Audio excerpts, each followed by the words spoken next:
Jelang momentum libur Natal dan Tahun Baru 2023, Komisi 5 DPR RI menggelar rapat kerja bersama sejumlah kementerian dan lembaga terkait, diantaranya Kementerian Perhubungan, Kementerian PUPR, BMKG, dan BNPB pada Selasa siang membahas sejumlah isu dan kesiapan pemerintah. Paparan kementerian dan lembaga terkait menyebut sebanyak lebih dari 60 juta orang diprediksi akan melakukan mobilisasi sepanjang libur Nataru 2022-2023 mendatang. Sejumlah isu pun menjadi perhatian Komisi 5 DPR RI, diantaranya terkait potensi kepadatan lalu lintas dan resiko cuaca buruk di puncak musim penghujan yang akan segera tiba. Anggota Komisi 5 DPR RI Dapil 7 Jawa Timur Hajah Sri Wahyuni Esos pun mengingatkan Kemenhub untuk bersiaga dan mempersiapkan langkah preventif agar persoalan seperti antrean yang mengular hingga 11 km di pintu masuk Pelabuhan Merak pada arus mudik Lebaran 2022 yang lalu tidak terjadi kembali. Legislator perempuan dari fraksi Partai Nasdem ini juga meminta jajaran Kemenhub dan Korlantas Polri untuk memastikan jalur non-tol tetap aman dilalui masyarakat dengan kesiapan rambu-rambu, marka jalan, dan lampu penerangan yang berfungsi secara layak.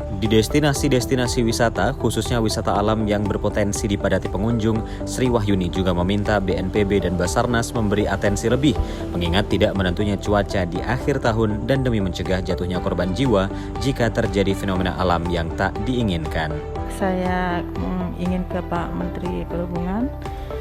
Saya hanya ingin bertanya, Pak, bagaimana rencana dan langkah-langkah Kementerian Perhubungan untuk menyiapkan atau mengantisipasi penumpukan kendaraan yang antri pada waktu masuk dan keluar pelabuhan.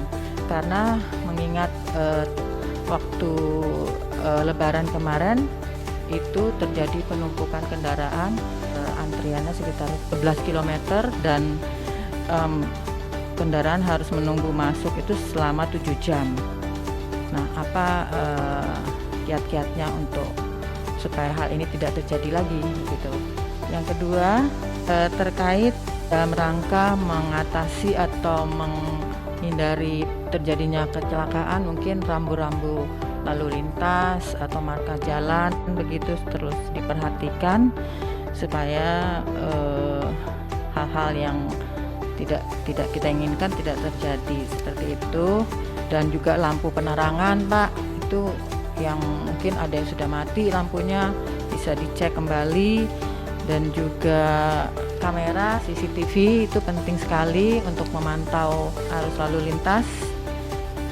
Saya rasa itu. Kemudian satu lagi untuk Basarnas, Pak, perlu diperhatikan daerah-daerah destinasi wisata itu perlu ada semacam tim khusus ya, tim khusus terutama Pak untuk Nataru ini yang memang dipersiapkan untuk menjelang atau sesudah Nataru nanti. Karena namanya bencana kita tidak tahu kapan terjadi. Saya rasa itu. Terima kasih. Wassalamualaikum warahmatullahi wabarakatuh.